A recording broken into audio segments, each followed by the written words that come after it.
Game 3 of this weekend series between the Miami RedHawks and the Central Michigan Chippewas is about to get underway, and the sweep is imminent. The RedHawks with 2 wins in the first 2 contests between these two this weekend, winning 12-5 on Friday and 6-1 on Saturday with a pitching masterclass from Alex Gay and Carson Byers today, they look to make it 3 of 3 and complete the sweep over the Chippewas. My name is Jake Zirolli. I'll be with you for today's game here on Red Hawk Radio. So we'll get right into it with the Chippewa lineup. Getting things going for them will be Bryson Webb playing third base. Then it's Cole Prout. Logan Kylan will play bat third and DH.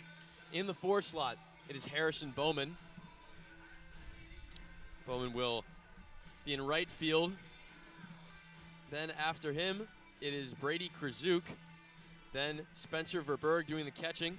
In the 7th hole, it's Zach Knowlton. Then it's, 7th hole is Zach Lloyden, pardon me. Then in the 8th hole, it's Drew Loikitz. And then finishing things up, it is Miguel Correa.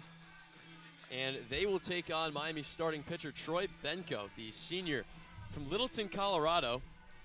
A transfer from Mesa Community College 2 seasons ago. In 10 appearances this season, 3 of them being starts. In 26 innings, he's a 1-1 record, a 7.62 ERA with a 1.65 whip, 13 Ks, 5 walks. Opponents are hitting a gaudy .350 against the right-hander. For Mesa Community College in his 2024 season, he made 8 starts, 16 appearances. Last season, he was 3-0 with the RedHawks in 13 appearances, 10 of them being starts. In 36 innings, he had 25 Ks. So we'll get things started here. First pitch a little later than normal, probably be at about 1:03 Eastern time. But we will begin things with Bryson Webb. Right-handed batter, climbing in to begin the day. He'll take ball 1, and we are underway. Webb is a redshirt junior from De Pere, Wisconsin. Yesterday went 0 for 4 with a walk and 2 Ks. However, this season, having a solid campaign, hitting .313 with an OPS of .930. He'll fly the 1-0 into right field. It's twisting. Harrison running onto. Will he get there? No, he will not, but it has fallen foul. Just barely. It was twisting foul the entire way in the air. Felt like it hung up there for ages, but Harrison couldn't get there. It falls foul anyway. It's a long strike, and the count's even at 1. A brisk and windier April day as we're knocking on the door of May. But a decent crowd concerning this Game 3.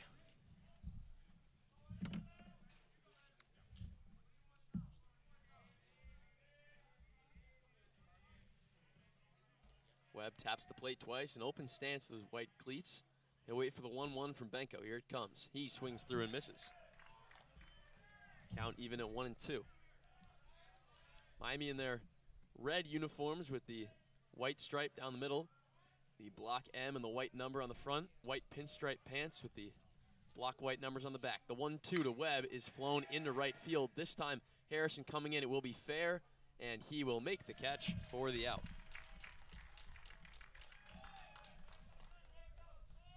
We'll go through Miami's field now. Doing the catching for Benko is Carson Rather. Then it is Applewick at first, Cruz at second, Gonzalez at short, Kapinski at third as normal. Outfield left to right, Novak, Dirks, and Harrison. So a very standard lineup. Christopher Roa will do the designated hitting. The first pitch to Cole Prout just misses for ball 1. Prout, the left fielder today. The senior from Standish, Michigan. 1-0 is popped straight up, a mile high. Rather settling under it, gives way to Krapinski, who will come out of nowhere to make the catch. Comes all the way from third base to make the catch almost at the first base line, but 2 outs nonetheless.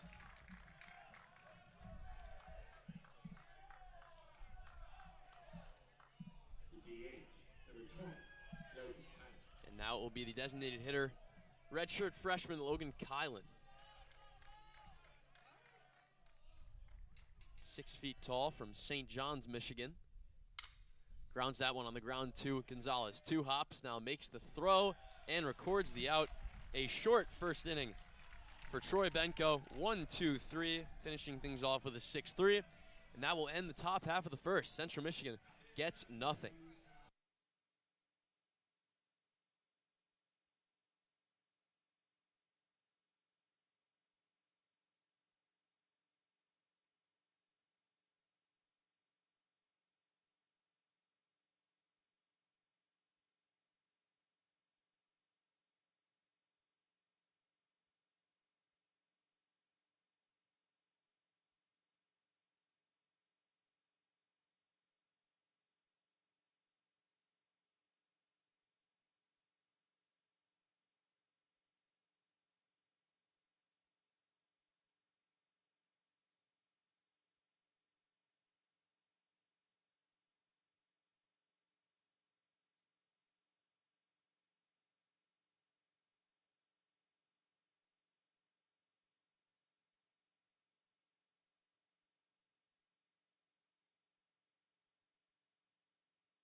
A very quick top half of the first,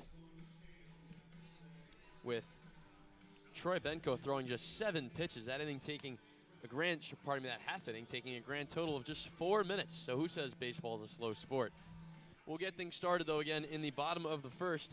Go through Miami's lineup, and it is pretty standard. Leading things off, Marcus Dirks as usual. Evan Applewhite in the 2-hole. Tommy Harrison after him. Batting cleanup is Ryan Novak, then Ignacio Gonzalez in the 5. The catcher, Carson Rather, hitting 6th. Christopher Roa, the designated hitter, hitting 7th. Diego Cruz in the 8th hole. And then rounding things out, batting 9th is Dominic Krapinski. And that will bring up our starting pitcher now, Gavin Mozilowski, the junior from New Boston, Michigan, a transfer from Michigan State at the start of the season. In 14 appearances, 3 of them being starts, he's 1-2 in 34 innings pitched, a 6.88 ERA with a 1.82 WHIP, 31 strikeouts, 18 walks. Opponents hitting .314. He'll face Marcus Dirks first, who will take strike 1 to get things started. 91 on the fastball.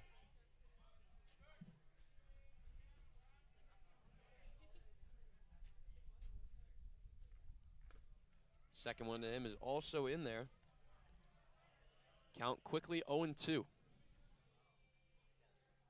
Central Michigan in their maroon uniforms. Today, the 0-2 is lined foul down the left field line. So Dirks will see another 0-2 pitch. As I said, the maroon uniforms for Central Michigan, the gold text, the lone block C, actually kind of a thinner block C. The 0-2 is grounded up the middle, and it's through for a base hit. Dirks puts it just to the right of second base. It gets through. He reaches with a single to get things started.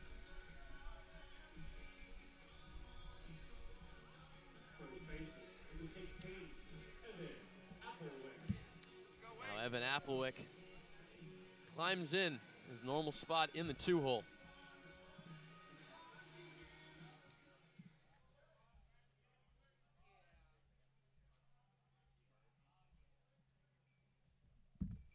He'll swing through strike 1.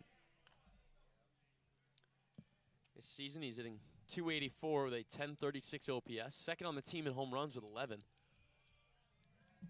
Has not gone deep in a little while though. Mozilowski checks Dirks, but to no avail.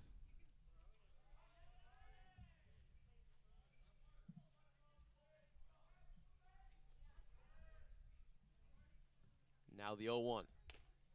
Misses low. Count even at 1. In 2 seasons at Michigan State, Mozilowski made 12 appearances, all of them being in relief. In 17 innings, struck out 17. Now finds himself calling Mount Pleasant home. The 1-1 swung through and missed. Applewhite waves at that breaking ball at 77 miles an hour. Central Michigan with gray pants. The hats are maroon with the lone gold C on them.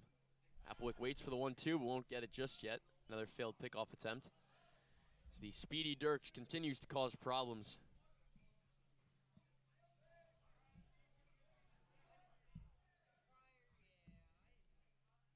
1-2.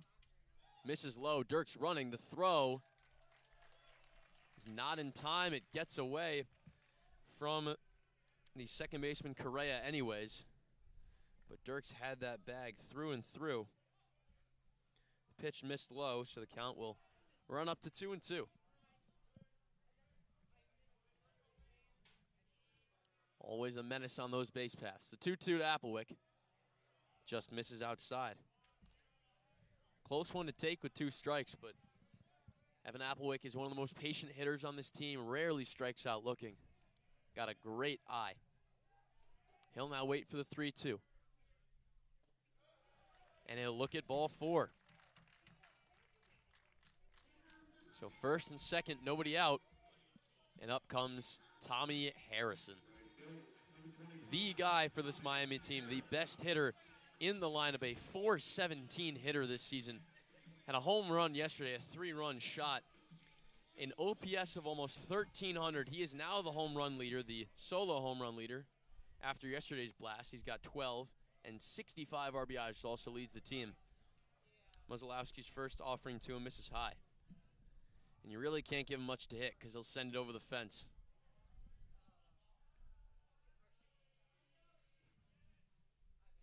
The 1-0 is lined into left center field. Coming on it to make the catch is the left fielder Prout. Dirks tagging from second. He gets there to third. Applewick sees the throw and heads to second himself.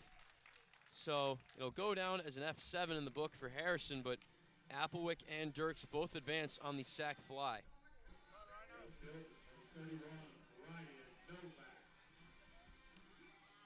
And now it'll be Ryan Novak. Novak was 1 for 3 yesterday with a triple. Also walked and scored. A .248 hitter this season. An OPS of almost 900. He'll take ball 1 inside. So already trouble brewing for the Chippewas. The third baseman, Webb, is playing in almost on the quote-unquote grass, as the surface here at Hayden Park is all turf. Novak takes strike 1.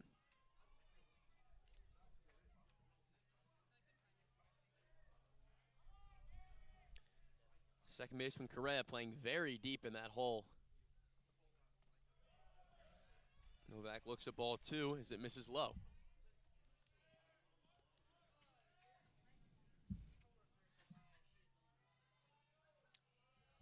Muzzolowski has had trouble with the walks. He's given out 18.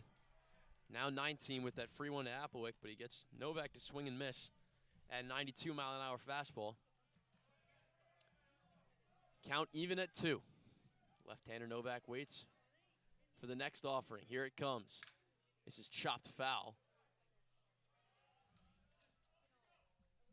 So pitch number 6 of the at-bat will come in just a moment.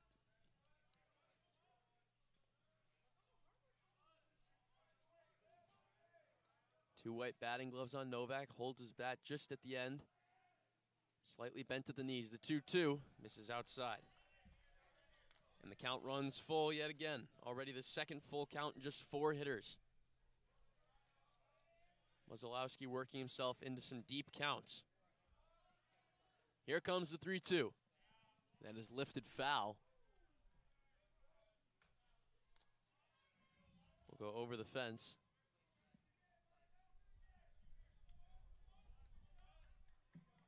And now it'll be the 8th iteration of this at-bat.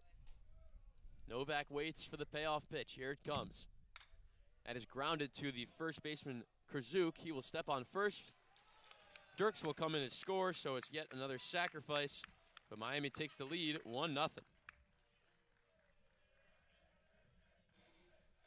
They normally tell you if you're on third base, you don't want to run if the ball is hit to the pitcher or the first baseman. When you're as fast as Marcus Dirks, you can run whenever you want. He comes in to score. Novak does his job, gets the RBI. Now 2 outs, Applewick the lone base runner, 90 feet from Miami's second run, and Ignacio Gonzalez makes his way into the batter's box. Fouls the first one straight back.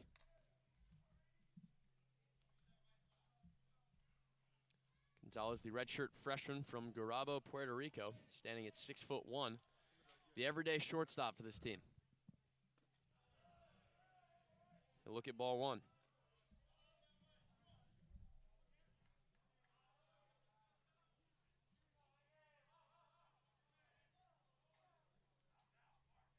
Very closed stance for him, very bent at the knees.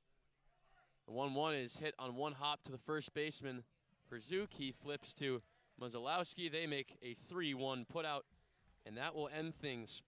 Through one inning, Miami does get one in their own half. 1-0 RedHawks. We'll take a break and be back with you for the top of the second here on Red Hawk Radio.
Top two in Ox.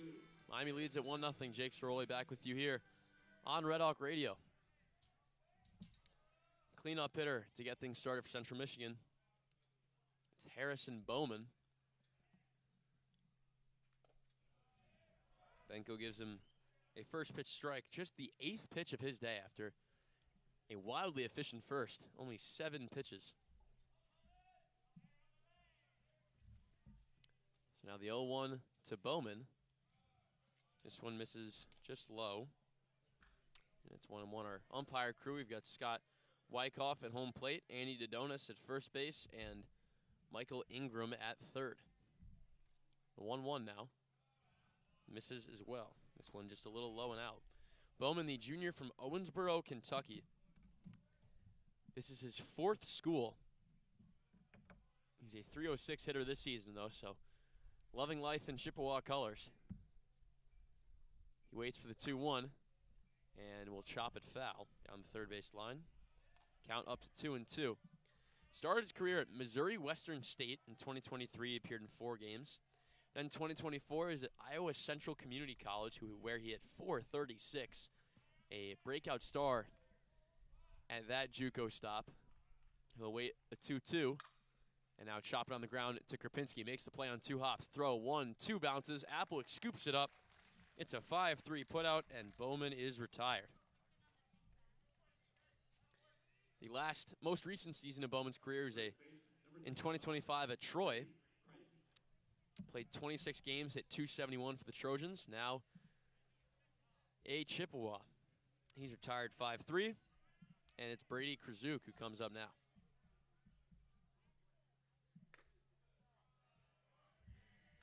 He'll take ball 1.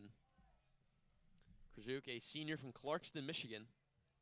0 for 2 yesterday. He was hit with 2 pitches and scored the only run of the game for Central Michigan. The 1-0 is flown into center field. Dirks is going back to his left. He settles under it and makes the catch. So continued efficiency from Troy Benko. And there is 2 down. 5 outs in just 14 pitches. And now it'll be Spencer Verberg, the catcher, the redshirt senior from Granville, Michigan. Pinch hit yesterday and hit a double. .393 average. With an OPS of 1161, he'll take strike 1.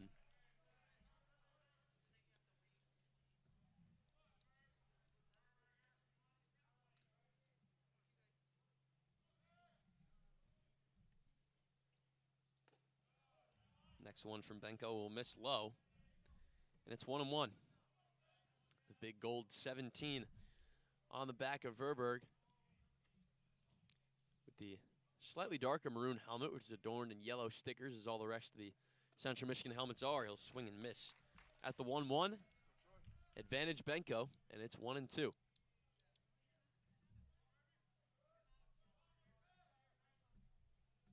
Gonzalez and Cruz both deep into the holes at second base and shortstops. 1-2 will miss high.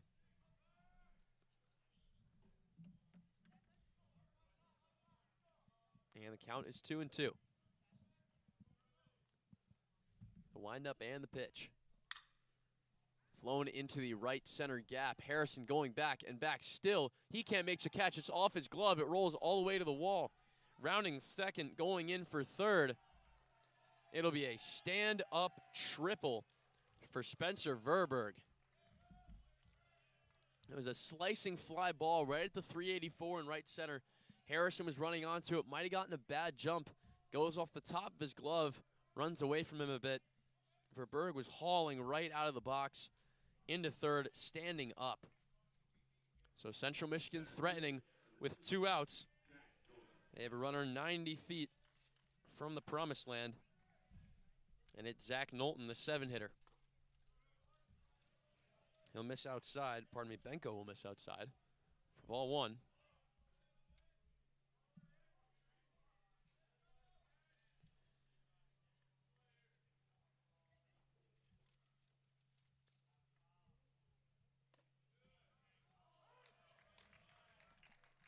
Strike 1 in there from Benko to even the count at 1-1. Knowlton, a senior from Olathe, Kansas, the same hometown of Miami reliever Austin Bergeron. He transferred from Highland Community College 2 seasons ago. Fouls that one back. Now 1-2. Smaller frame, only 5'8", but 2 for 4 yesterday and is hitting .300 this season with an almost .900 OPS.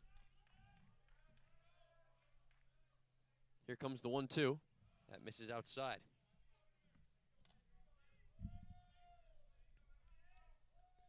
Verberg 90 feet from scoring.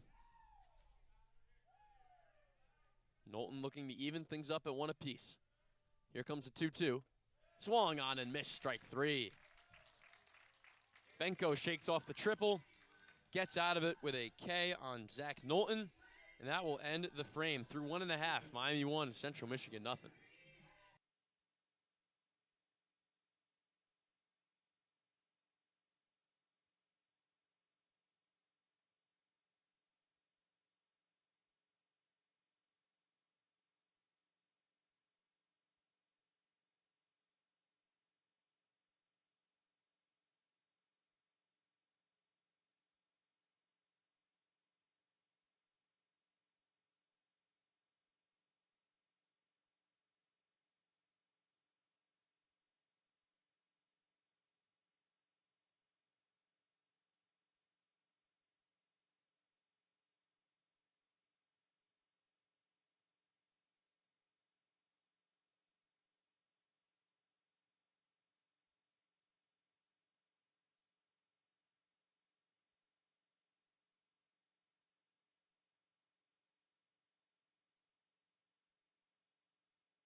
Bottom of the second, Carson Rather will get things started for the RedHawks.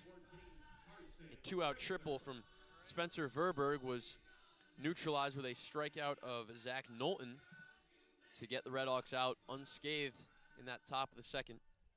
So the catcher Rather will begin the second inning against Mozilowski. He'll take ball one to start.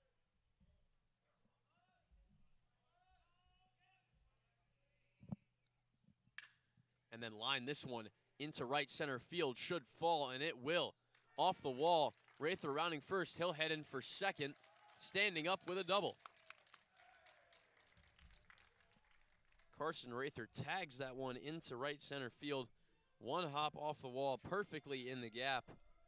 A stand-up double. Now that will bring up the switch hitting designated hitter, Christopher Roa. The DH position has been a bit of a revolving door for the RedHawks. We've seen a lot of names in there. Jamie Rasmussen, Keenan Proctor. But Christopher Roa has really shown out these last few weeks and found himself a spot in the designated hitter position. The Santo Domingo, Dominican Republic native was 1 for 3 yesterday with a double and an RBI. Count quickly 0-2 on him after looking at the first and fouling off the second. Hitting .326 this season with a .962 OPS, adding a home run and 9 RBIs as well. He'll look for the 0-2 and hit this one into left field. Going back is Prout. He makes the catch. Rather will go nowhere. Got an odd jump on it. Had to sprint back and catch it over his head. But it is an out anyways. One down now for Diego Cruz, the freshman star of this team. An immediate impact made from him. He has quickly become the everyday second baseman. 0 for 4 yesterday, so an uncharacteristic day from him as he's hitting .345 this season. He's a do-it-all hitter. He'll push that one foul.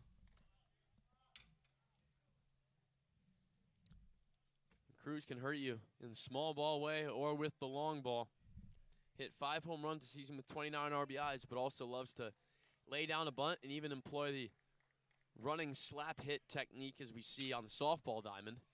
But this one he pops down the left field line to foul territory. The third baseman Webb comes on and makes the catch, so Cruz is retired.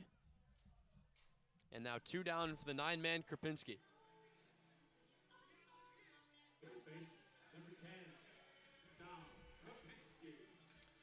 Krupinski, another everyday starter playing third base. A .268 hitter, a .905 OPS with 5 home runs, 28 RBIs. The Indiana State transfer 2 seasons ago.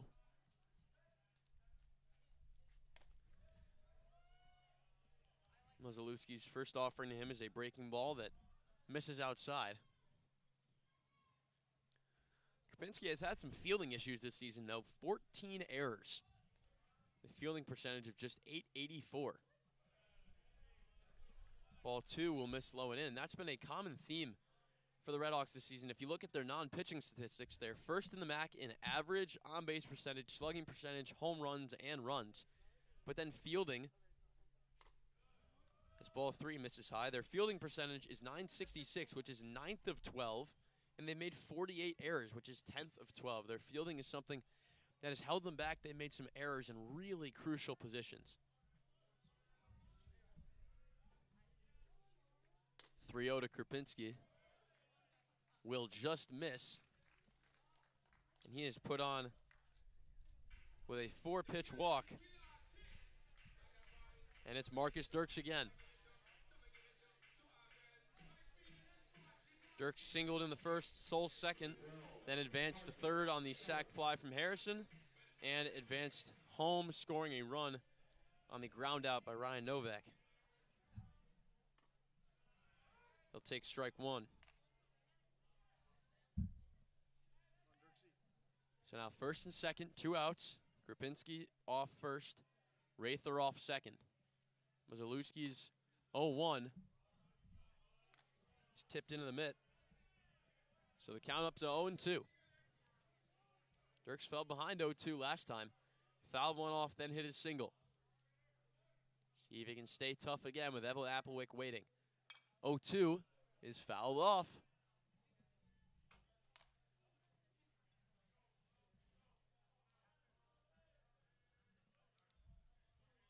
Another pesky hitter. Plenty of these in these Miami lineup. That'll just keep spoiling your best pitches. The 0-2 yet again. Misses outside.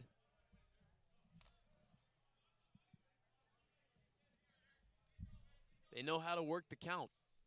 They've been able to run starting pitchers out of games quickly many times this season. They look to do the same with Mazalewski. The 1-2 misses high. Back pick attempt to first. Almost gets away, but a diving play made by Krzyzuk at first keeps things steady. The catcher, Verberg, just spiked it. Ball probably went 75 feet in the air. Krzyzuk had to dive over Krapinski to make the stop. But now the 2-2 to Dirks is lined into left center field for a base hit. It will fall into the gap. The left fielder, Prout, corrals it. Rather will advance from second and come home. Krapinski goes first to third, and it's an RBI double for Marcus Dirks, and it's 2-0 Miami.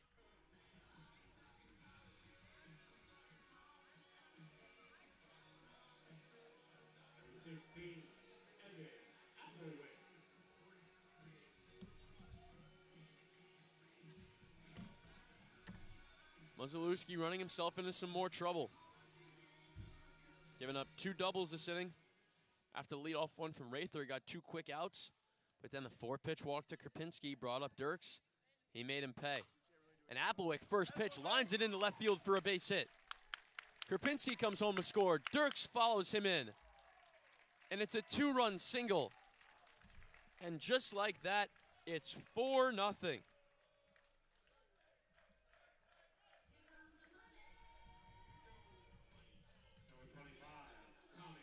And that walk to Krapinski is proving more and more penal. If you don't put him on, you're probably out of this. You are out of this inning. There was 2 down. All of a sudden, you've given up a 3 spot, and now Harrison looks to continue the damage. He'll take ball 1. Flew out to left last time, which allowed both Dirks and Applewick to advance 1 base.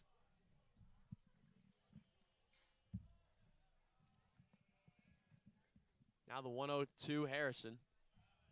In there, strike 1.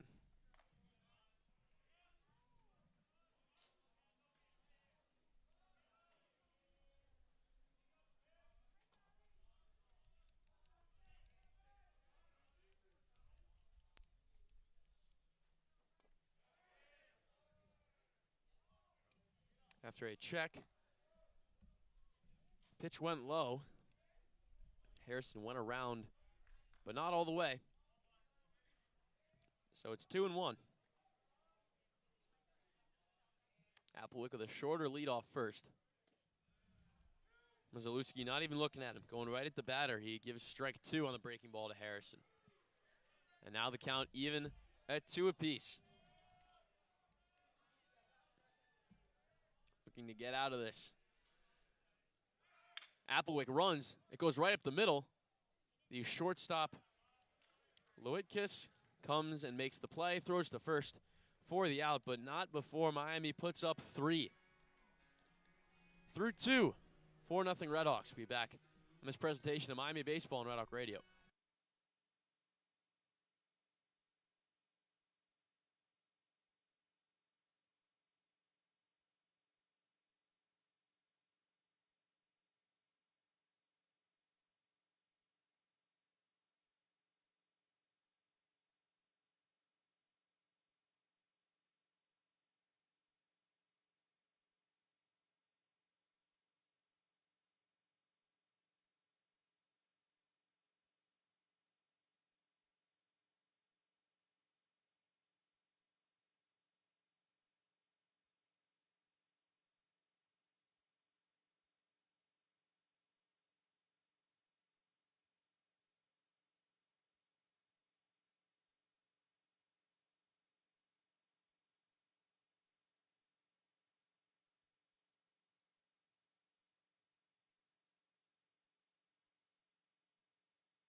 The visiting half of the third getting underway in Oxford.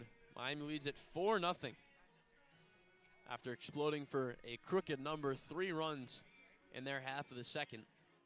Troy Benko will return to work, and it'll be 8-9-1 for the Chippewas. Drew Loikitz will get things started by lining one into right field. Harrison misjudges it, tries to make the catch. It bounces over his head. It's all the way to the wall. Loikitz round second. He's going in for third. He'll get in standing up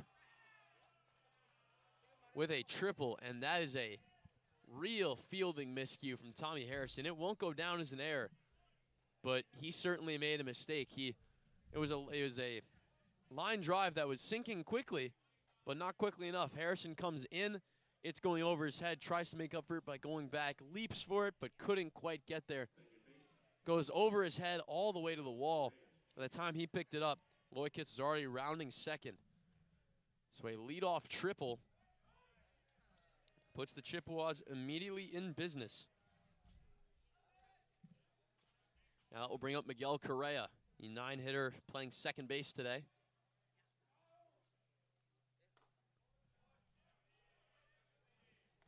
First 2 pitches are a strike and a ball. So it's 1-1. Correa, the sophomore from Avon, Indiana, transfer from Thomas More College. The 1-1 to him is flown to Harrison. This one he's under. He makes the catch. Loikitz is tagging.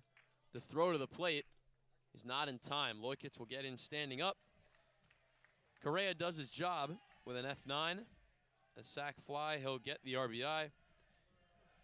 And the Chippewas are on the board, 4-1.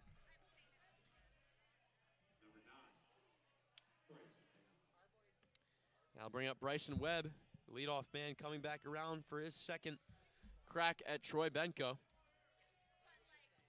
Flew out to Harrison in his first at bat.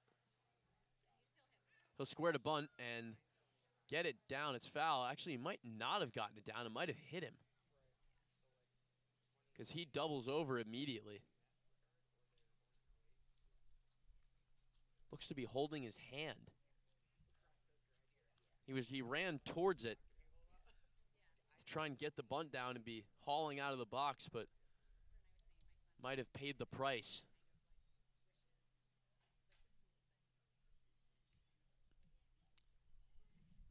Seems to be okay to continue. The home plate umpire Wyckoff cleans up the plate and will go again.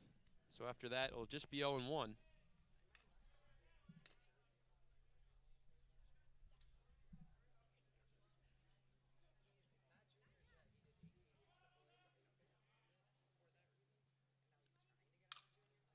He'll line this one into right field.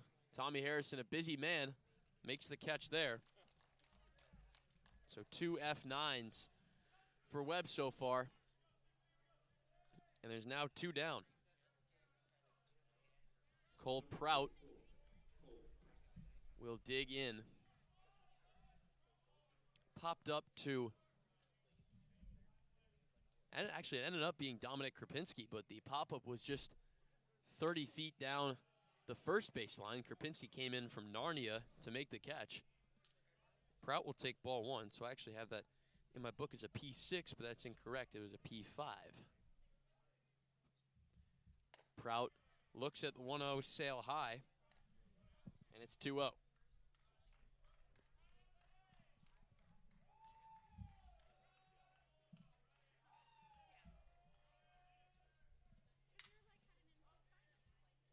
Prout fouls the 2-0 away.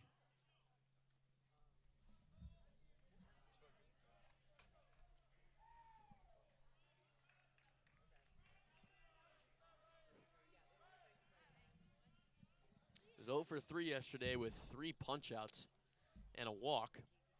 But this season he's hitting .311. Lines that one down the right field line. Will it stay fair? Yes, it will. It's into the corner. Prout rounds first, heading for second. He'll get in with a stand-up double. So yet another ball hit in the direction of Tommy Harrison. But this one he could not do anything about except collect it and throw it in. prevents the extra base from getting taken. It's a 2-out double for Prout. Now the 3-hitter Kylan will get a chance to bring him home. Kylan grounded out 6-3 in the first on the first pitch that he saw.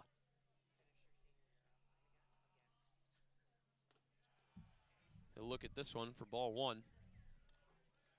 Starting to warm up a bit here in Oxford. Crowd starting to fill in. A decent showing for what is more than a decent baseball team. This team is flying up the RPI rankings, already top 50. Whispers of a 2-bid Mac are aplenty as the pickoff attempt to second is fruitless.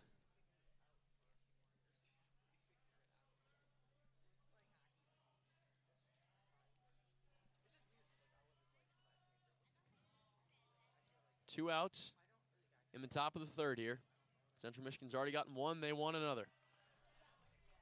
Benko's 1-0, misses outside, and it's 2-0. Kylan is a .288 hitter this season with a .401 on base and an OPS of .876.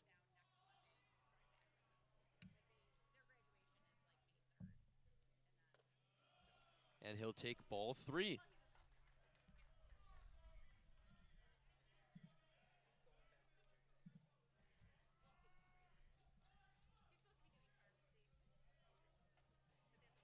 So the red light is on for Kylan. Doesn't even think about it, and it misses anyway. So the first free pass that Benko has issued. Now getting himself into some trouble.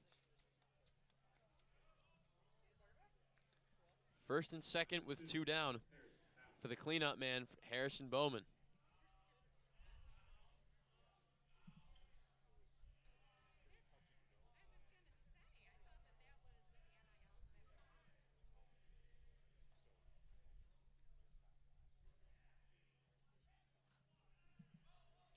It'll be a mound visit for the RedHawks. They're going to talk things over. No action in the bullpen. There is an arm warming in the Central Michigan bullpen. I can't quite tell who it is yet because he's still got a jacket on. But you would think they'd start to get somebody warm after Mozolowski's run into some trouble. It's a shorter visit from the pitching coach, Larry Scully. And now it'll be Bowman.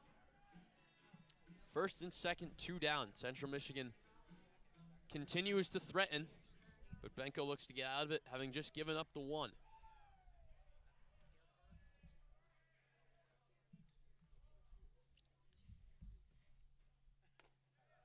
Bowman will swing through strike 1. Grounded out 5-3 in the first. Pardon me, the second. That would be his first at bat, the second inning.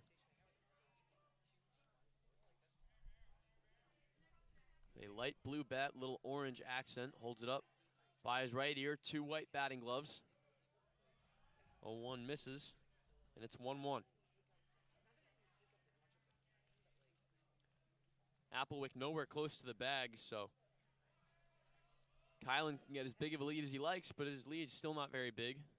Prout's lead at second is quite short. Wary of Cruz coming in. Bauman spoils the 1-1 foul.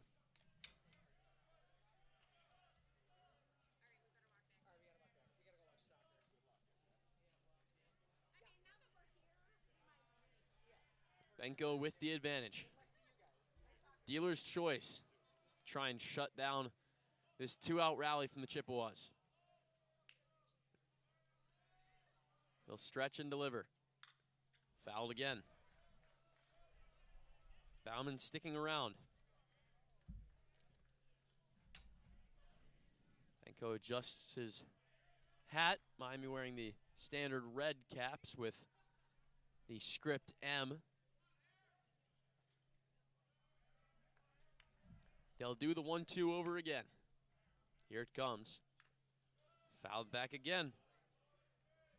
Bowman continuing to be pesky, running up the count the pitch count for Benko. The count of the at-bat still stuck at 1-2. But it'll be yet another reprise of the 1-2. Benko ready, here it is. Misses low. And it's 2-2. Brady Krzyuk waits in the on-deck area, hoping he'll get his chance. Bauman waits now for the 2-2. His right elbow flared, left one inside just below his chin. Here comes the 2-2. Popped up down the first base line. It's twisting. Will it stay in play? Applewhite giving it chase. And he makes the catch. I was blocked out. I couldn't see because of the dugout, but the umpire signals for the out. Applewhite reaches over the fence and snags it. Miami lets up just one there. Central Michigan threatened more, but they'll only get the one. Through 2.5, 4-1 RedHawks.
Miami escapes with minimal damage, only allowing the one run off the leadoff triple. They strand first and second with 2 outs and limit the damage. And they'll now come up to do some damage of their own. Gavin Muzzolowski, will remain in the game despite a pitch count of 46 through 2 innings. He'll start things off with the cleanup hitter, Ryan Novak. He'll give a first pitch strike. Novak grounded out to the first baseman, Krzyuk, in his at-bat in the first inning. And he'll now chop one to Krzyuk again, but this one in no man's land. The flip to Muzzolowski. He'll get the out. Maybe not a classic PFP, but still a PFP. A 3-1 putout. And now Ignacio Gonzalez for his second at-bat of the day, and his first one was the very same, a 3-1 putout.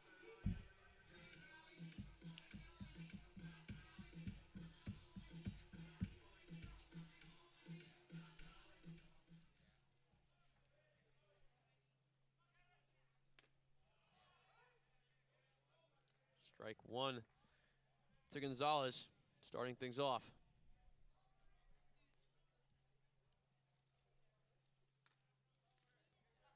The 0-1 runs inside, almost hits him. Had to turn out of the way, but still 1-1.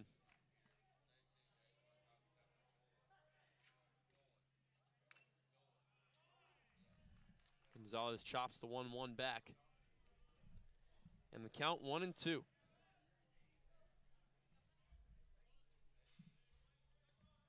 Gonzalez knees very bent, make himself smaller.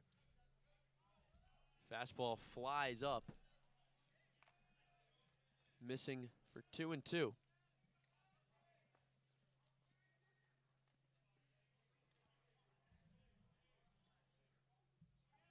Muzzolowski deals. That's chopped foul again. Carson Rather tries to make a play in the on-deck area, but can't quite. And there will be a 6th pitch in this battle between the shortstop Gonzalez and the pitcher Muzzolowski. Here it comes. Fouled away again. I wouldn't even call that a half swing. I'd call that a quarter swing. But Gonzalez gets bat to ball and spoils it.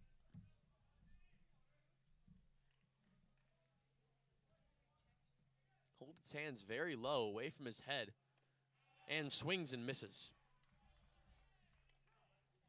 So a lengthy at bat, but it ends in failure. Gonzalez will strike out, and now 2 down for Carson Rather, who started off the festivities last inning with a double, eventually ended up scoring.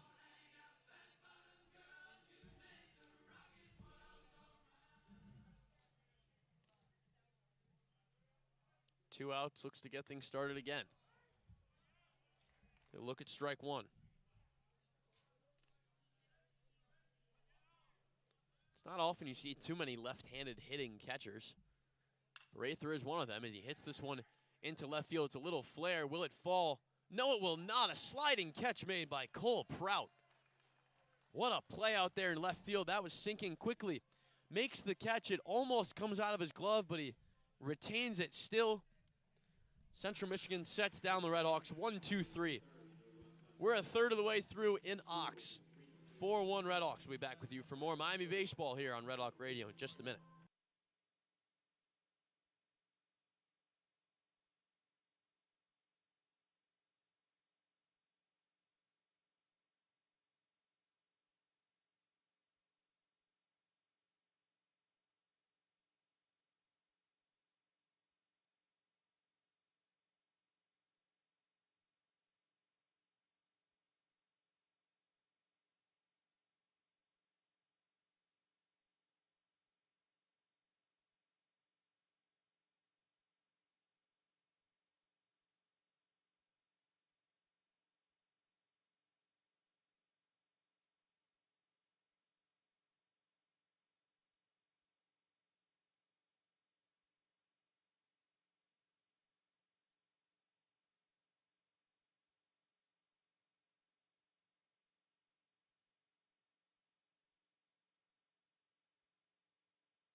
Top of the fourth in Oxford. Miami leads it with 4 runs, 4 hits, and no errors to Central Michigan's 1 run on 3 hits and no errors. It'll be 5-6-7 for the Chippewas, who got 1 last inning. Definitely could have had more, but left 2 on at the end of the frame. It'll be Brady Krzyzuk who will get things started, who's been busy over at first base in the fielding department. Not so much in the hitting. He's only seen 2 pitches, now 3 as he takes ball 1. But flew out to the center fielder Dirks in the second inning. Now gets a piece of the second pitch and sends it to the back netting. So the count at 1-1.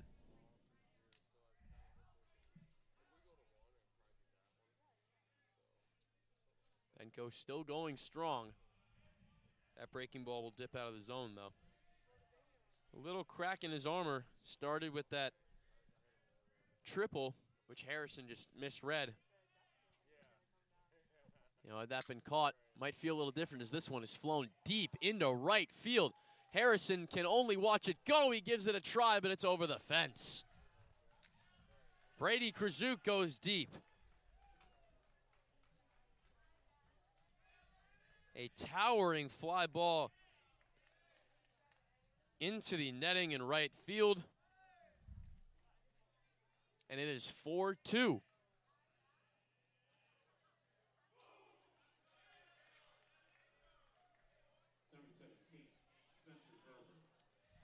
And that is exactly what this Chippewa offense needed to get things going. They're not a huge home run hitting team. They've got 50 this season, now 51, but going into today, they were 4th in the MAC in home runs. 3rd in the MAC in slugging percentage with 471. As our next hitter, Spencer Verberg, will foul the first one off.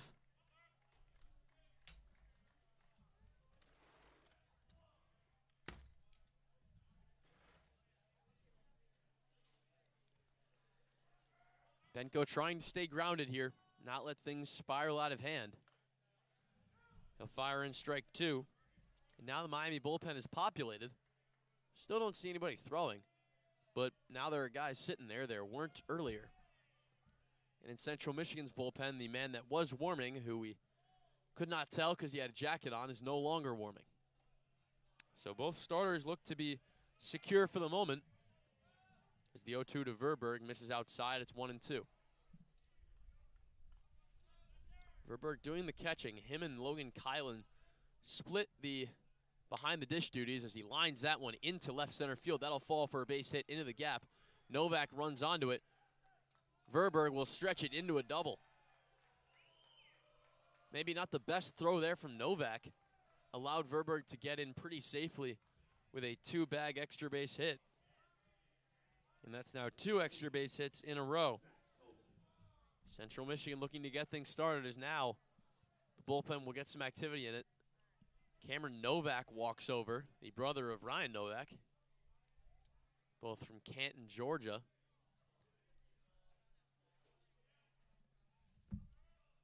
Cameron Novak and Jake Tedesco both enter the bullpen. I don't think it'll be Tedesco, as he normally is a starter. 7-hitter Knowlton squares to bunt, but pulls away for ball 1. So when an arm starts throwing, we'll give you more information on what's going on in the RedHawk bullpen as trouble begins to brew for Troy Benko. The 1-0 to Knowlton squares to bunt again. Does not pull away this time. It doesn't make contact. 85 in the zone for a strike. And it's 1-1. Knowlton with a bright green bat. Hands just behind his ear. Lifts that one into left field at mile high. Novak's got all the time in the world to settle under it. He does. Catches with 2 hands and records the out. A textbook form catch in left field. Knowlton is the first out of the frame. And now it's going to be Drew Loykitz, the 8-hitter, who got things started last inning with the triple to right field. Maybe a misleading scoring, as Tommy Harrison's read on that ball was not the best and certainly allowed for the extra base hit, maybe even the hit to be recorded in general. He'll line that one into left field. It's sinking fast, but it's right at the chest of Novak. He plays it well. Throws it into second. So Loykitz is retired immediately with an L7. Outfield's been busy. Dirks has only had to deal with 1 ball, but Harrison and Novak have had to deal with plenty more. And now it's the 9-hitter Miguel Correa, who flew out to Harrison in the 3rd. First offering to him will miss low. So if Benko can right the ship here, should be able to keep himself in the game longer and limit Central Michigan to just the 1 run on that 1 swing from Krzyuk.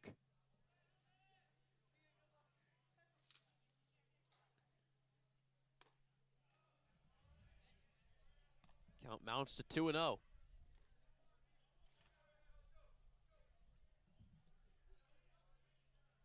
Benko's been efficient for most of the day, coming into this inning at 45 pitches after just a 7-pitch frame in the first, but run himself into some trouble as an almost one-handed swing from Correa comes up empty. Might not have been totally committed there, but that swing ends with the bat only being in his right hand, and it's 2-1. An open stance for him, a black sliding mitt in his right back pocket, 2 white batting gloves at the bottom of his bat as he lines that one hard into left field, into the corner. Is it fair? No, it's not. It's foul. That thing was hit hard off the bat of Correa. I was waiting for the umpire's signal as My view of the left field foul pole was blocked by part of the J. Hayden Baseball Center out in left field. But it's a long and loud strike.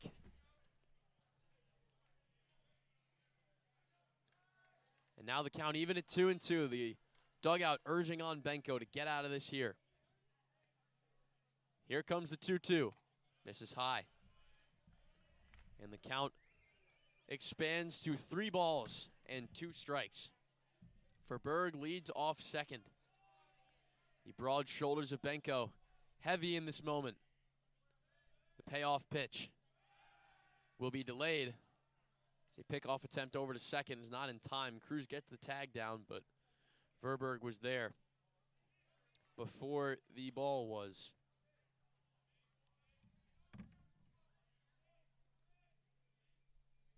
And now 3-2. Benko against Correa. Here it is. Swung on and missed, strike 3.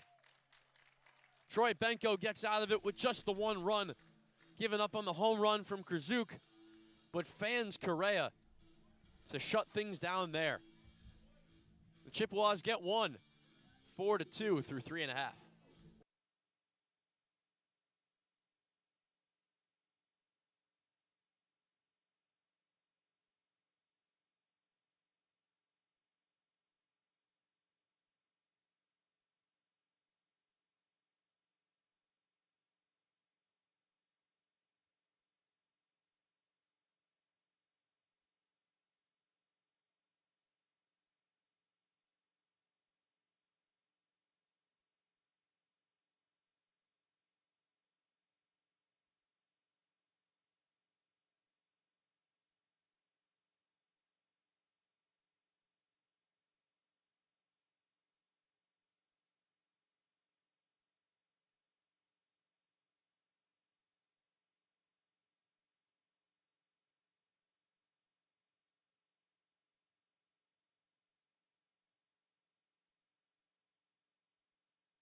Troy Benko comes up big, limits the damage to just the 1 run from the solo shot from Brady Krzyuk. It's 4-2 RedHawks. And they'll get things started 7-8-9. Christopher Roa will take strike 1. Jake Zirolli back with you on Red Hawk Radio. Central Michigan slowly finding their way back into this game with a run in each of their last 2 offensive frames. Mazalewski got his first 1-2-3 of the game last inning. Looks to get another one here with the bottom 3, who are all but tame. 3 very solid hitters, as Roa reminds him of that by lining one right back up the middle for a base hit. Goes on 2 hops to the center fielder, Knowlton. And Roa with a leadoff base hit. Now it'll be Diego Cruz, who popped up to the right fielder.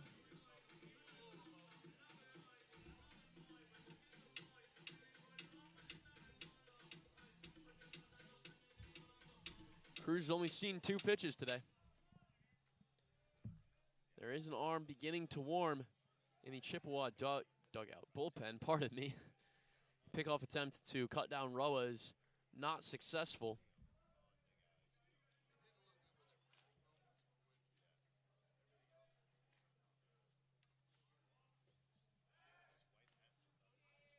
Another pickoff attempt, and the same result, no dice. It is a right-handed arm. Cruz lines one into left field. It is run down by Prout into the corner. Prout with a nice play to throw all the way back to first as Roa had come off hauling. Is not in time. Roa will get back and not get doubled off.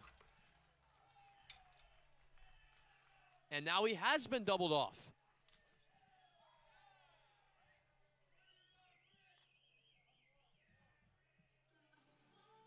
Christopher Roa has been doubled off of first. The throw did not get there in time. He was called safe. Admittedly, I looked away to write down the L7 for Cruz, and by the time I looked up, Roa was walking back to the dugout. So there's 2 down. I apologize for not being able to offer a better account of what just happened, folks, but nonetheless, there's 2 outs. And now Dominic Krupinski quickly finds himself down 0-2.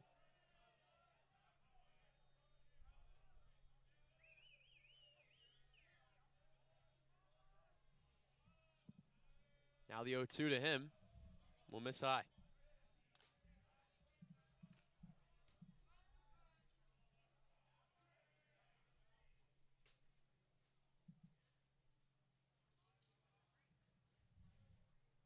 One, two, swung on and missed. It's in the dirt. Strike 3. It'll have to be a putout. It's thrown over the first baseman's head. Verberg throws it away. Krzyzuk couldn't get there. Krupinski rounded second, almost wanted third. But he will take not only first, but second base. So Muzalowski gets exactly what he wanted, a swing and a miss on the 9-hitter. And the catcher, Verberg, throws it away. And now the top of the order will come up. And that is a terrible mistake. Now there will be a mound visit from the Chippewa dugout. Looks to be the pitching coach, Aaron Hilt, in his 3rd season in the position. The arm warming for Central Michigan is Cameron Niehaus. Not sure if they'll bring him in now or if they'll wait. And they will wait. Muzalowski is left there. And for good reason. I don't see a reason to pull him here. He's just gotten a really great break with that double play. Roa getting doubled off on the Cruz lineout. Then gets exactly what he wants in a K. But an E2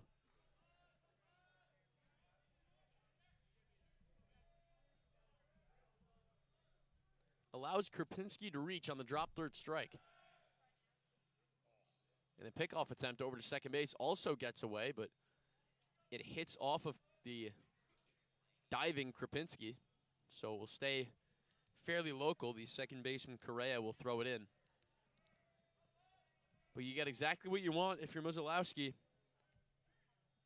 And then the error from Verberg. And your reward is Marcus Dirks in the top of this lineup. Finally gets his first pitch, and it's strike 1.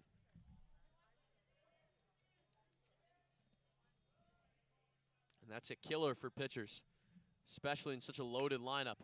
But he gets lucky here. It's a ground out. Dirks chops it to the first baseman, Krzyzuk. He'll catch it and step on first. So the error by the catcher, Verberg, proves to be toothless.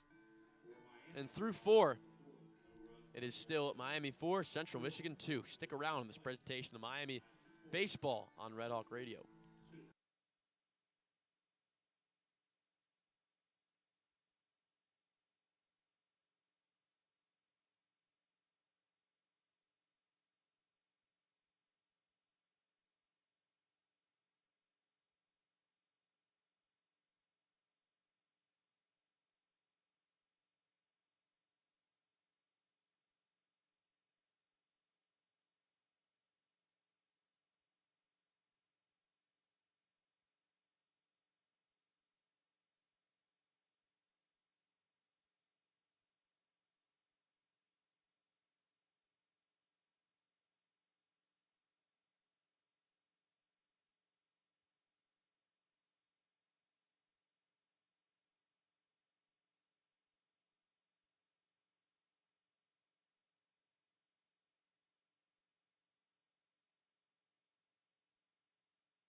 Welcome back for the top of the 5th inning in Oxford.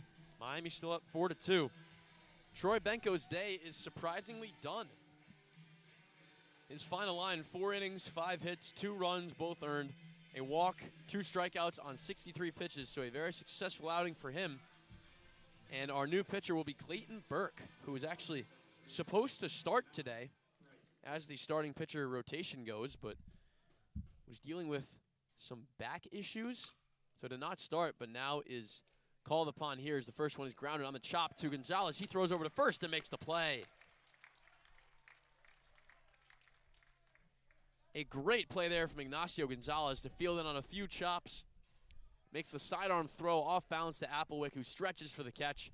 1 pitch, 1 out for the leadoff man, Webb. And Burke enjoys a nice start to his outing. He's a 6-foot grad student from Portland, Oregon. Transferred 2 seasons ago from Central Methodist University. His first offering to Cole Prout misses for ball 1. Prout popped up to the third baseman Krupinski and then doubled in the third. Now his third at bat in the 5th. He'll swing through and miss at a 92-mile-an-hour fastball.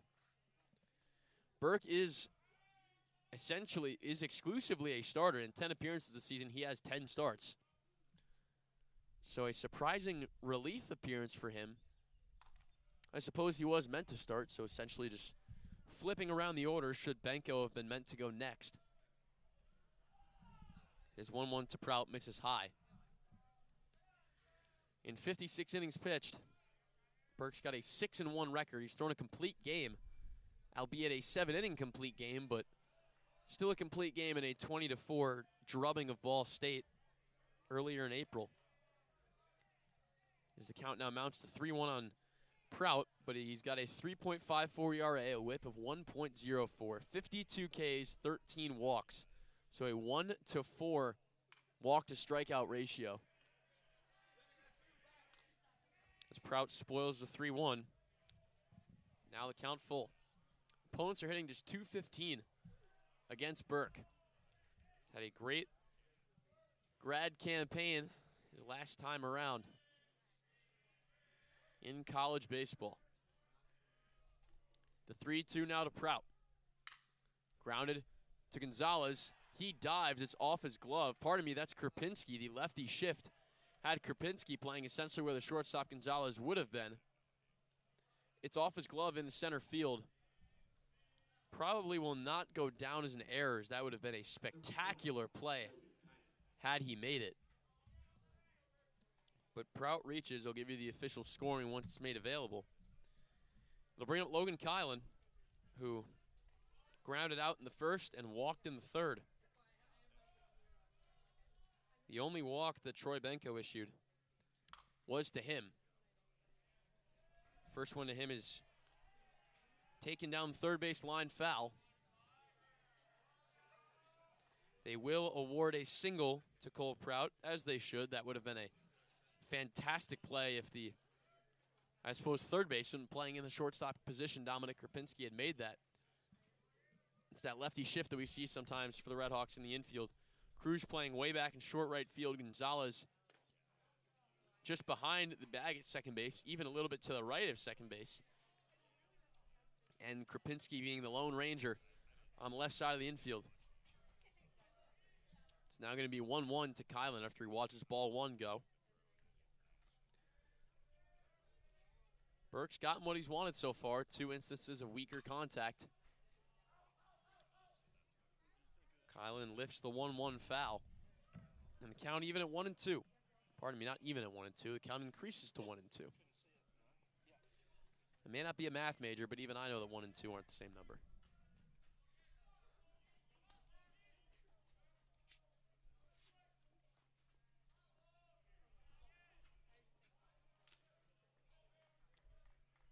Burke ready to give the 1-2 to Kylan.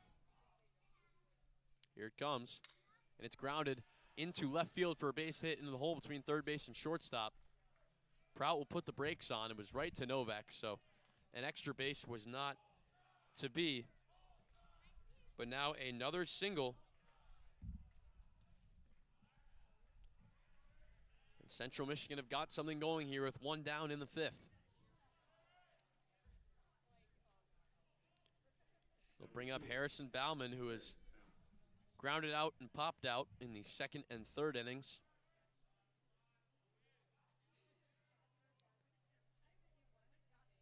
Popped out to the first baseman Applewick with 1st and 2nd and 2 outs in the 3rd. He'll swing and miss at strike 1.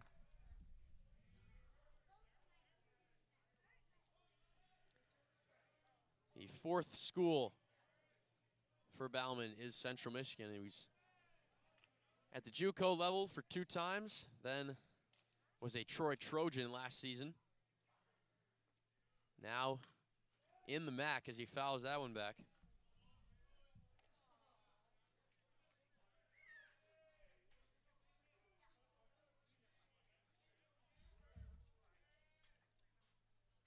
Clayton Burke fighting through this inning. Really nothing's been hit terribly hard. That last single had some velocity on it, but hasn't given much up. And he gets the swing and miss on Bauman for strike 3. That's a big out there, as now there's 2 down and a force at 1st, 2nd, and 3rd with runners on 1st and 2nd.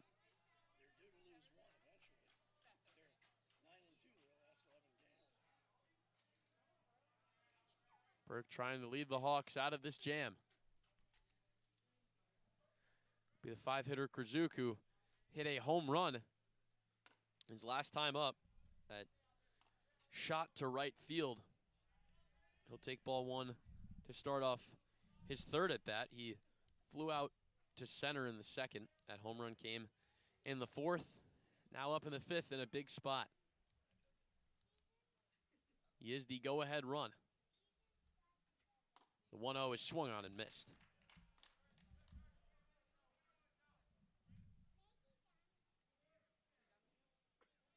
The wind is settled in Oxford. It does sometimes gust up and come down. We're in a dull period now. It was real cloudy when I first got here around noon for the 1 o'clock first pitch, but now partly cloudy, plenty of blue sky. Become a great day for baseball as now Krzyuk looks at the 1-1, catches the corner, and now 1-2. Clayton Burke can end this frame right here and now. Dealer's choice. Krzyuk waits. And here comes the 1-2. Just outside, a pitcher's pitch on the outside half of the plate. Carson Rather does his best to frame it, but our home plate umpire, Scott Wyckoff, turns him away. And now the count even at 2. Krzyuk waits for it with his teal bat just above his shoulder. Here it comes. Grounded to first base. Applewick collects. Hesitates on the flip. Ends up taking it himself. And will retire Krzyuk and retire the side.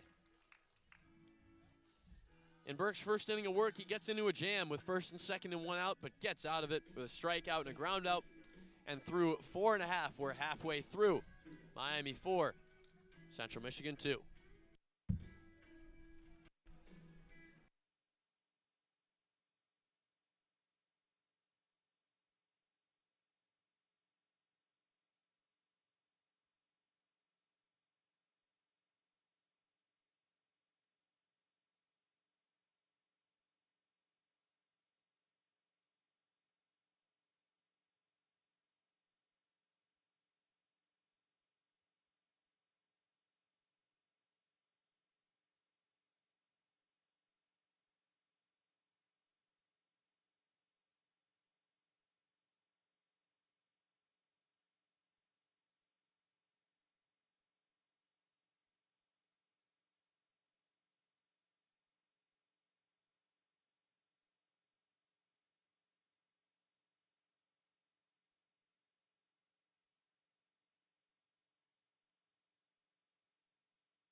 a short break, and we are back for the bottom of the 5th. Foraying into the second half of our contest here. Miami 4, Central Michigan 2. And it's another pitching change. Both stars will go 4 innings. Mozilowski will hit the bench. He had in 4 innings of work, 5 hits, 4 runs, all of them earned, 2 walks, 2 strikeouts on 67 pitches. And his replacement will be Cameron Niehaus, who was warming up during the last inning, the freshman from Canton, Michigan. This season in 13 appearances, all of them being in relief. He's got a 2-1 record, in 22 1/3 innings, a 4.84 ERA, a whip of 0.99, 19 punch-outs, 6 walks. Opponents are hitting just 193. 2, 3, 4 in the Miami order will be what he sees first. And he will give Applewick a strike. Applewick 1 for 1 with a walk in the first and a single in the second. Has not hit in the last 2 frames. Lines that one hard, but foul down the third base line. 84 on the pitch.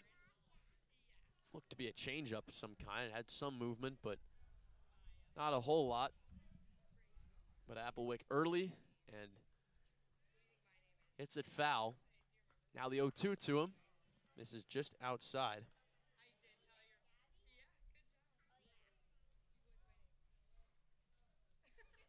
And it's 1-2.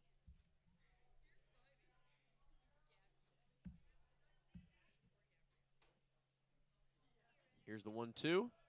This is just low. Count even at 2 apiece. Talked about this earlier, but Applewick is one of just so many disciplined hitters in this Miami lineup. You never see him strike out looking. You never see him strike out very much, let alone strike out looking. But here's the 2-2, and that one doesn't require a whole lot of discipline to let go, as it only went about 58 feet. And now Applewick fights back from down 0-2 to now a full count. 3-2. He waits from Niehaus. Here it is. Swung on and missed strike 3. A little announcer's jinx there. I apologize, but Applewick will sit down with a strikeout on 6 pitches. And now Tommy Harrison will enter.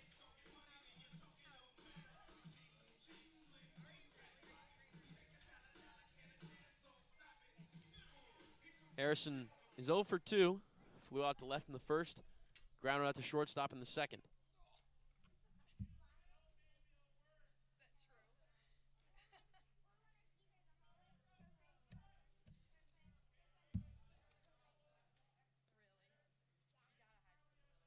Niehaus at 6'3". Taller pitcher, but not the highest of arm slots. Very much a 3/4, as he'll miss in his first try to Harrison. Low and inside for ball 1.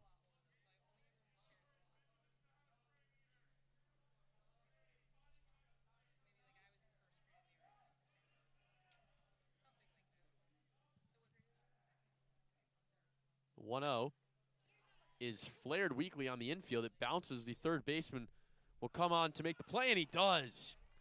A great throw from Webb, who waited what it seemed like ages for that ball to fall. It was just a spinning little flare. Had to catch it and immediately gun, and that he did. First baseman Krzyuk making a nice catch, and quickly 2 down for Ryan Novak.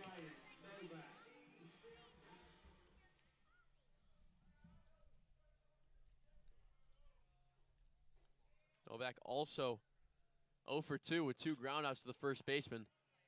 Now he fouls that one off himself. Did not look like it tickled. He'll walk it off. Do a few circles.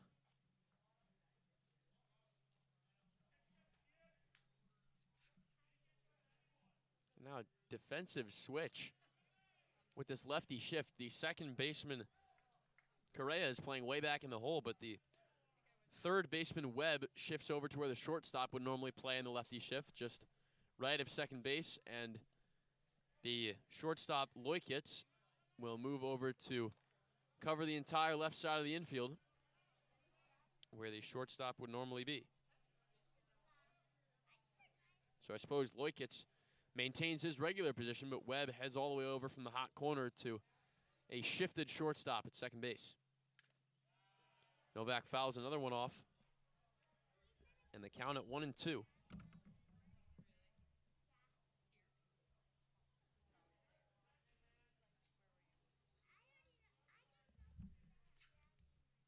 Now the catcher Verberg will come out to have a word with Niehaus. Quick discussion.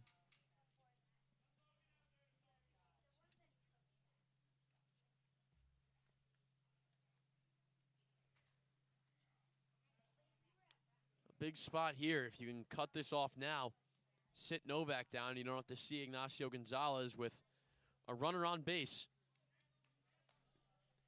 And he's ahead in the count 1-2 to Novak, who has been struggling recently. Picked up the infamous golden sombrero in a recent game against Michigan.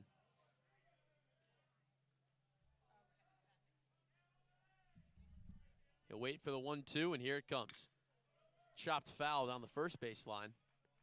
Skips into the Central Michigan dugout.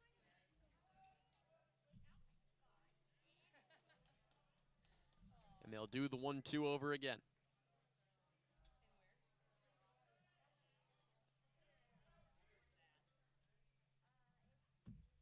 From the stretch is Niehaus, and it is lined into right field for a base hit. Novak's got his first hit in a little while. He's turning around first, going for second. The throw is cut off. Novak slides in with a two-base double. A hooking line drive into the right field corner. Novak maybe a bit of a stretch double, but he was hauling around the bag, running the entire way, never hesitated. The throw was cut off by the second baseman Correa. Didn't make a throw to the bag as Novak had already slid in safely. So a runner in scoring position for Gonzalez now. He'll take strike one. Gonzalez also 0 for 2. This 3-4-5 section of the order has been disappointing so far. With that double there, a combined 1 for 8 today. Gonzalez grounded out to first base and struck out in the first and third innings. He'll look at ball one. Count even at 1 apiece now.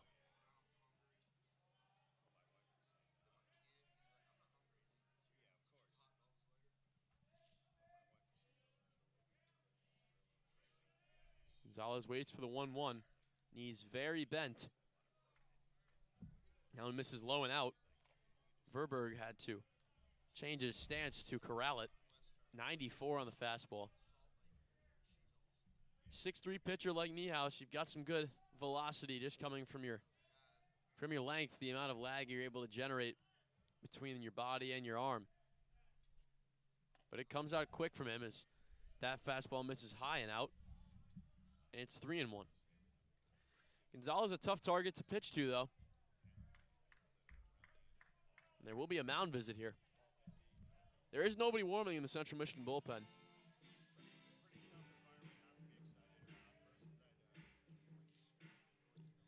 Another crucial spot. With a runner in scoring position, Ryan Novak 180 feet from the dish. And Gonzalez in the hitter's count of all hitters counts.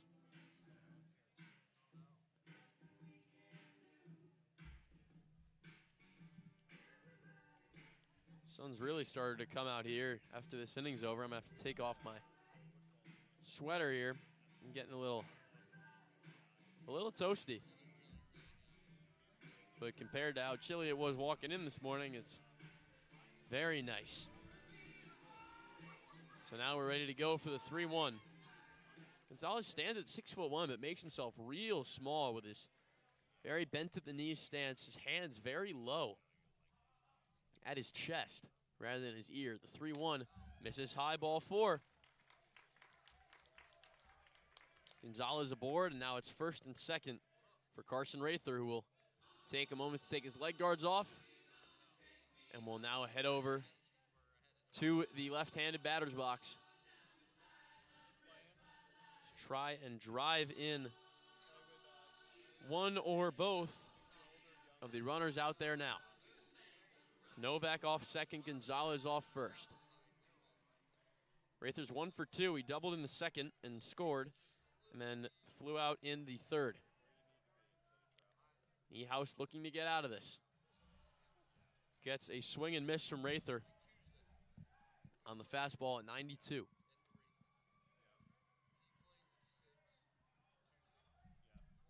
Niehaus's blonde hair poking out from under his cap. Delivers the 0-1 to Rather, and it misses, and it's 1-all. Favorable matchup for Rather. Another right-handed pitcher, as he just saw one in Mozolowski, now gets another in Niehaus. Central Michigan, like most other MAC teams, are thin in left-handed arms. As Rather will take strike 2, a breaking ball at 82 miles an hour, finding the zone.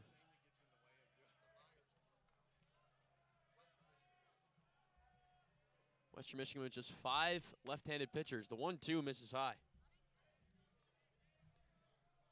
Miami not with too many themselves, as left-handed pitching is always a premium for clubs at most levels, but Miami probably has a larger amount than most other MAC teams. They have 7. And now the count mounted to 3-2.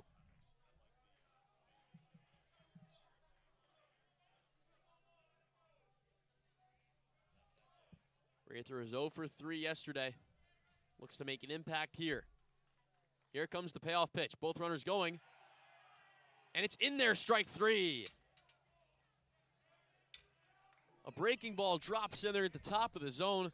Rather watches it by as both runners scramble to their next bases.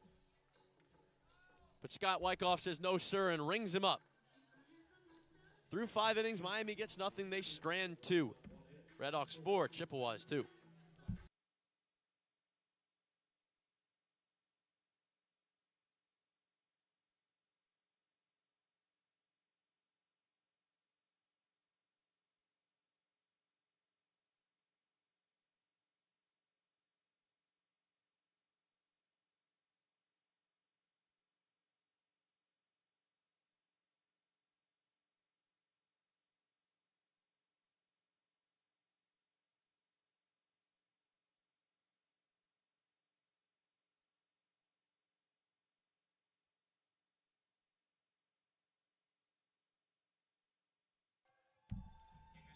We're back for the bottom of the 6th. Folks, I hope these technical difficulties aren't interfering with your experience here. I think I have it working again, but my computer just unexpectedly completely crashed. I guess having all these tabs open and the streaming is taking a toll on it, but we should be back to good now. So I apologize for any interruptions that there may have been, as we'll start off the bottom of the 6th with a swing and miss from Christopher Roa. Now, has not been a run scored in the last inning and a half. Despite both teams having threatened having runners on base, they've all been for naught. Roa chops the second one a few feet behind him. And now quickly in an 0-2 hole. Flew out in the second, singled in the fourth, and then was doubled off on the line drive that Diego Cruz hit. Now finds himself in an 0-2 hole.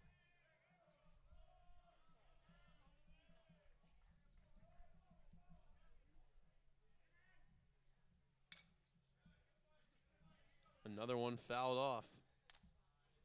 Roa continues to contest.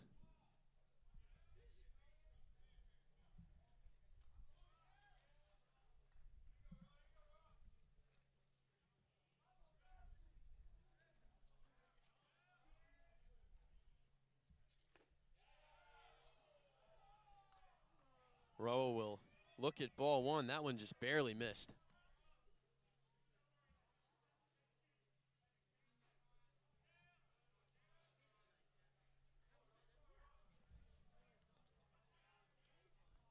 Now the 1-2.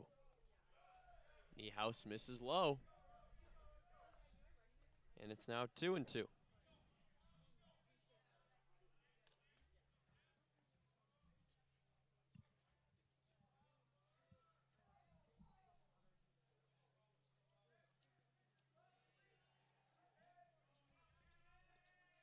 Roa ready for the 2-2.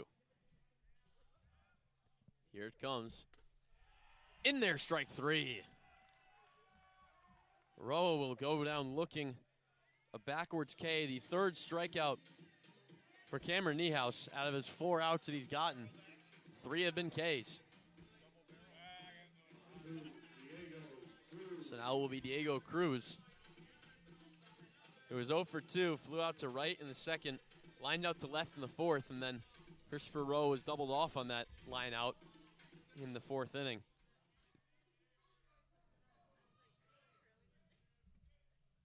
So here he is again. He squares the bunt, pulls back to called strike anyway.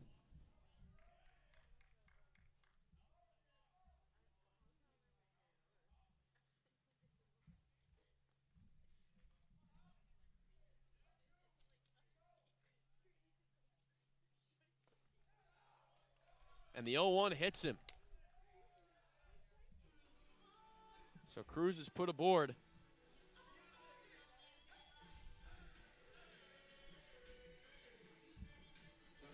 First real mistake that Niehaus has made. Even the double from Novak and the walk were some previous errors, but that's a real mistake, especially after striking out Roa. So now a runner on for Krupinski. You almost guarantee the top of the order will come up in this inning, unless you can spin 2 here. Cruz running. Throw from Verberg is not in time. Cruz swipes second. The pitch was a ball. So it'll be 1-0 on Krupinski. But Cruz steals the base.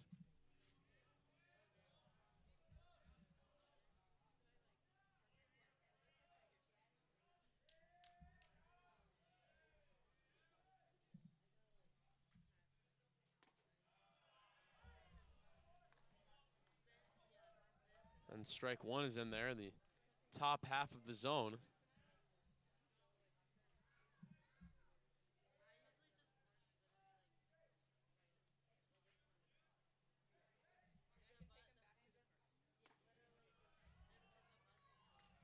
The 1-1 misses.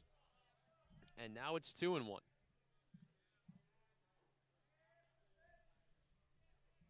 Krupinski walked in the second and struck out in the 4th, but was put on base after a throwing error. It was a drop third strike. Catcher Verberg threw it away. And now this one gets away, and it hit him.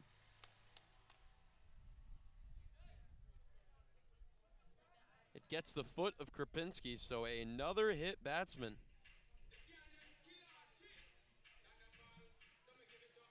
And now not only is the top of the order up, but the top of the order is up with 2 base runners.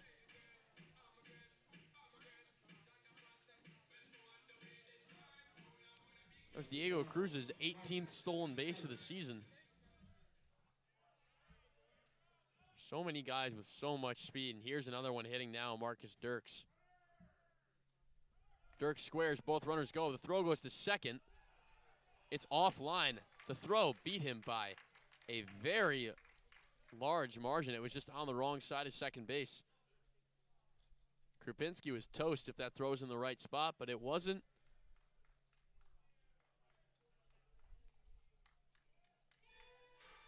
So a double steal, and now the umpire is discussing something. As it stands right now, there are runners on second and third and 1 out. There's going to be a review. I'm not entirely sure what they're reviewing. They may be reviewing the call at second base. Well, they'll show it on the jumbotron, the scoreboard out there in left center field. So we'll see what exactly they're looking at here. Yeah, I mean, you would think it would be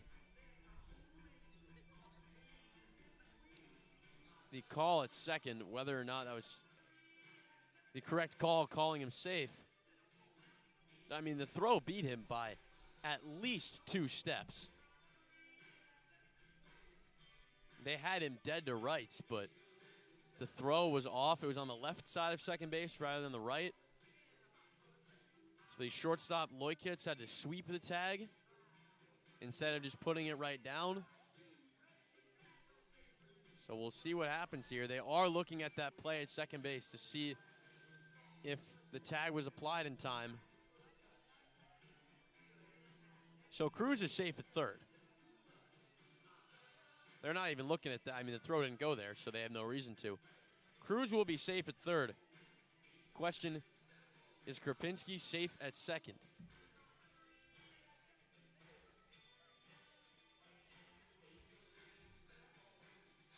The pitch to Dirks was a strike, as he squared to bunt and then pulled away. They're looking at it from multiple angles. I can't really see any of them too clearly because it's a scoreboard in left center, and I'm 400 feet away from it. More than that, probably 450 feet away from it, something like that, as the 376 is out there just below it on the left center field wall.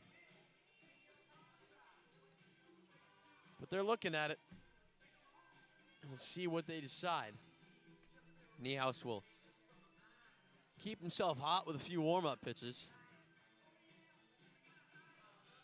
Diego Cruz popping a squat on third base. And Dominic Krupinski chats with the shortstop, Loikitz. Our umpiring crew still reviewing. It is only Wyckoff and Dodones over there giving it a look.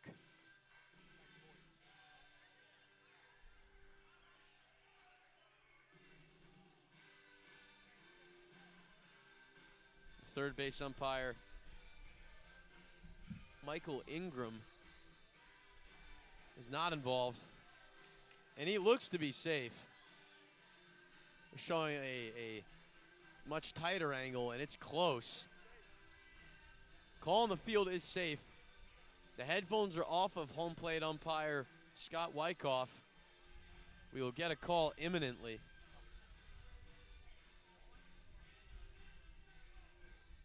And here it comes.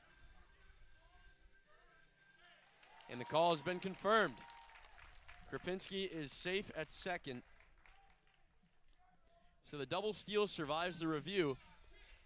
And now there's real trouble. Second and third, one out for Marcus Dirks and the top of the Miami order. The count is already 0-1. But this spells trouble. Miami's offense has been kept quiet. Fourth and fifth inning, they went with no runs despite some fight.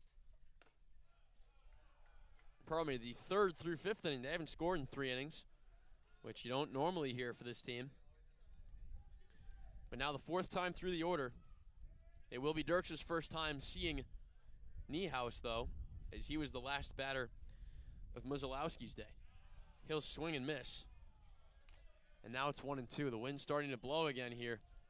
I took my quarter zip off. I'm regretting it now because I'm chilly. It's in that like 64-degree range where if the wind blows, you're cold. If the wind doesn't blow, it's fine. He'll ground one to second base. The throw comes to the plate. It's not in time. Cruz dives in safely.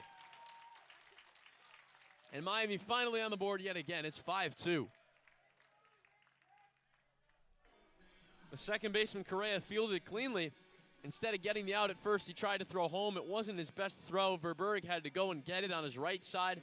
And again, sweep the tag. The speedy Cruz was in there. It was close, but he was definitely safe.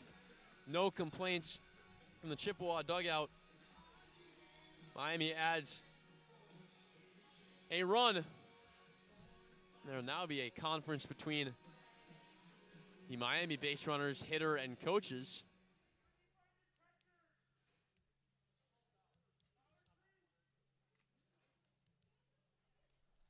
So a fielding miscue. It won't go down as an error, but at that point, you might want to trade an out for a run. Get first and third with 2 outs, at least have a force at second base. So it will be a fielder's choice for Dirks. Cruz will score, Krupinski to third. So now first and third, 1 out. So, excuse me, had he made the out at first base, there would not be a forced second. There would only be a runner on third with 2 outs. But instead, first and third and 1 out, so the double play is still an option. As it'll be Evan Applewick, who started off Niehouse's outing with a strikeout on 6 pitches. Pickoff attempt at first to Dirks is unsuccessful.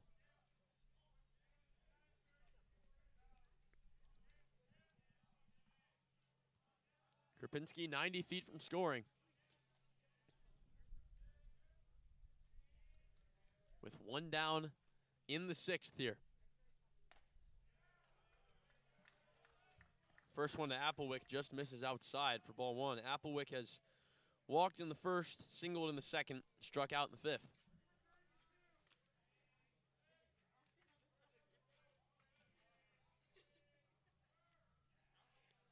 Here's the 1-0. It will not happen. It'll be a pickoff attempt again, but Dirks yet again hurries back.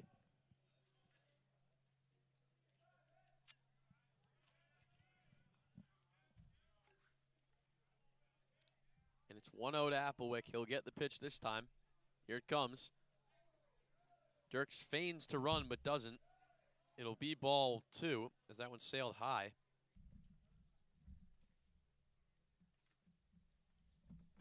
Verberg threatened to throw back, but did not in the end.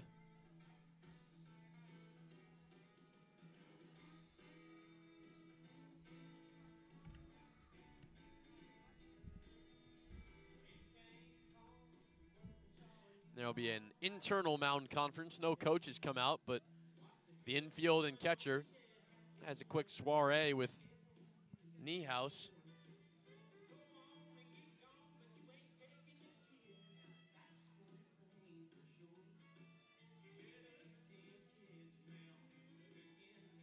And we're ready to go again. Applewick with the advantage in the count, 2-0.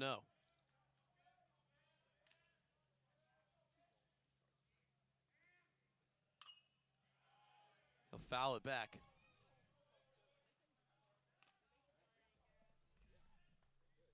And it's 2-1.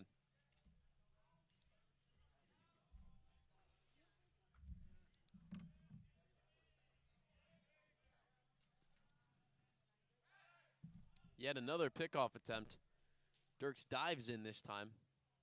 And with someone of his speed, you got to keep your eye on him because he will run, and they would certainly like, Miami would that is, to not have a force at second so the double play ball would not be in the picture.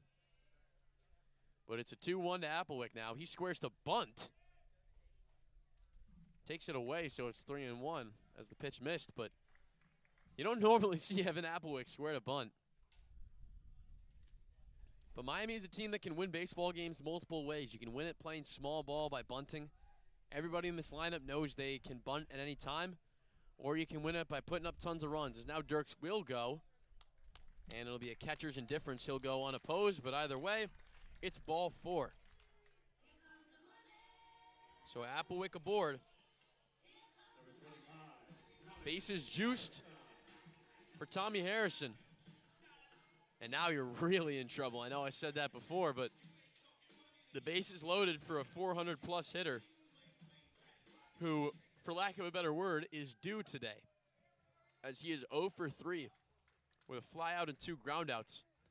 Only a matter of time before he lets one loose, and Central Michigan will delay that some as there's a mound visit, and this looks like it will be curtains for Cameron Niehaus. And it will be it. He'll trudge off. An inning and a third of work for him. He's responsible for all 3 runners. And there will be a new Chippewa. Can't quite see the number yet. It is number 40, Jack Potger. So when he is ready to go, we'll be back. Miami threatening. They've got one. They want more. In the bottom of the 6th here. Stick around in this presentation of Miami Baseball on Red Hawk Radio.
Gonzalez fouls one off yet again.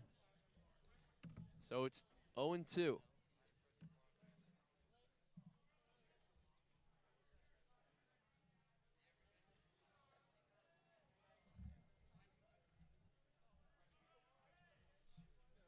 I believe I have these technical difficulties figured out, but it may still happen again, as it's now happened 3 times where my computer has crashed. Gonzalez fouls one off again. So still 0-2 on him. He's 0 for 2 with a ground out, a strikeout, and a walk in the first, third, and fifth. Now leading things off in the 7th.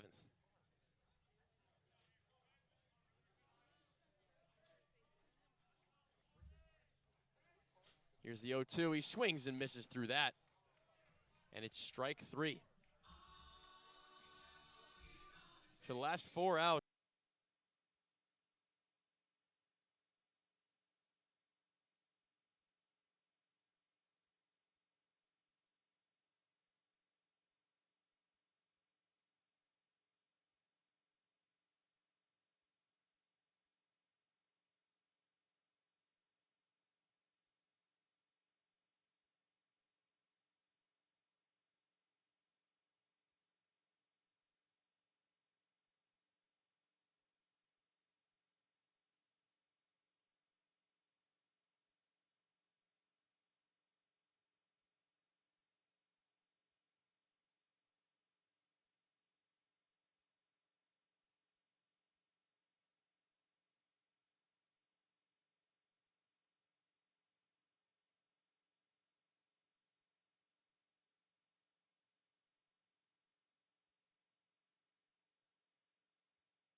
Top of the 9th.